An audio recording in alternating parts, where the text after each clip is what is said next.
Have you ever driven past a car crash and wondered, what happens next? You see the flashing lights, the tow trucks, but behind all that is a massive, incredibly efficient global industry built on turning that wreckage into revenue.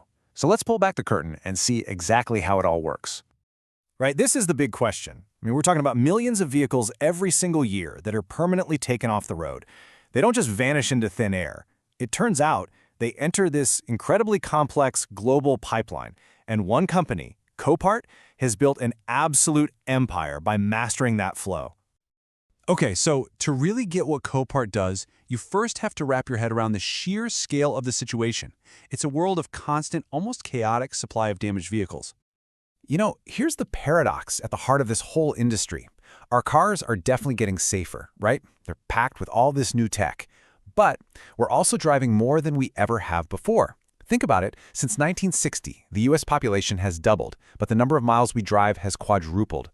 All that time on the road pretty much guarantees a steady, massive flow of damaged cars. So what you have is this huge logistical nightmare. Just picture it. Millions of damaged cars scattered all across the country in thousands of different tow yards and body shops. It's pure automotive chaos. The real challenge is, how do you turn all of that chaos into an orderly and profitable global marketplace? Well, this is exactly where Copart comes in. They built was essentially a digital auction house to solve this exact problem, and the way they structured it is really the key to their entire success. The absolute engine of Copart's business is the insurance companies. According to their own annual report, a staggering 81% of their vehicles come directly from insurers who have declared a car a total loss. That single relationship is the bedrock of their whole operation.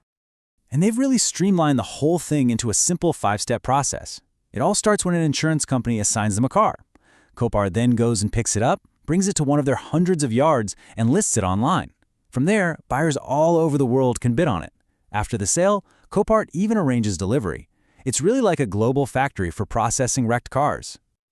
Now, the real key here is their technology, this platform they call VB3, which stands for Virtual Bidding Third Generation. You got to understand, this isn't some local scrapyard auction. It is a massive online marketplace that pits buyers from all across the globe against each other, which, of course, maximizes the final sales price for every single vehicle. So now let's get into the real economic engine that's driving all of Copart's growth.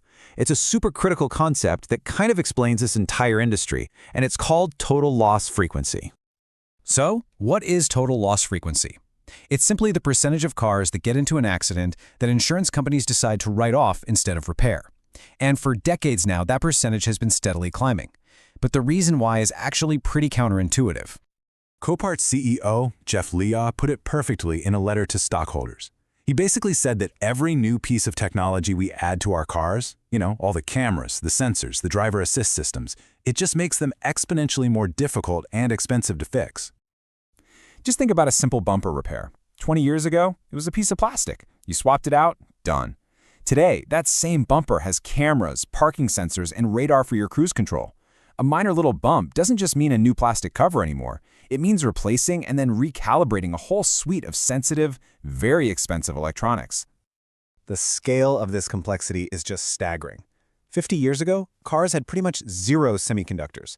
Today, as Copart CEO points out, a modern car has somewhere between 1,000 and 3,000 of them.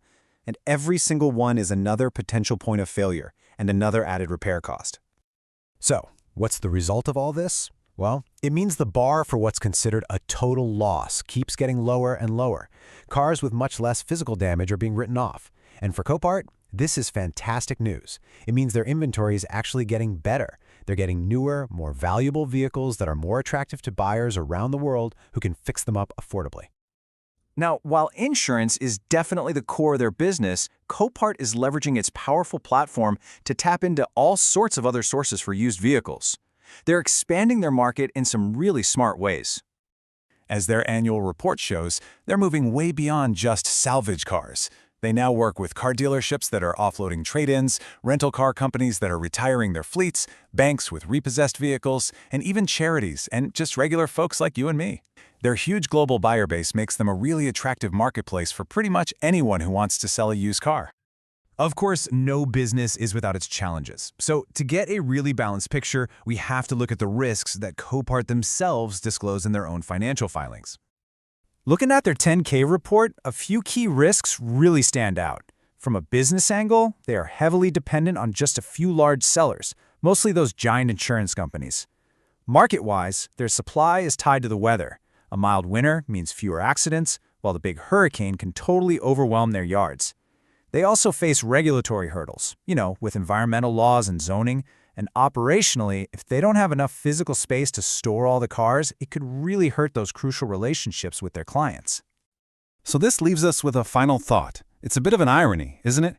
The very same technology that's designed to make our cars safer is also making them so complex and expensive to fix that they get scrapped after an accident. As this trend continues and our cars basically become rolling supercomputers, it really makes you wonder, who stands to benefit the most from the inevitable crash?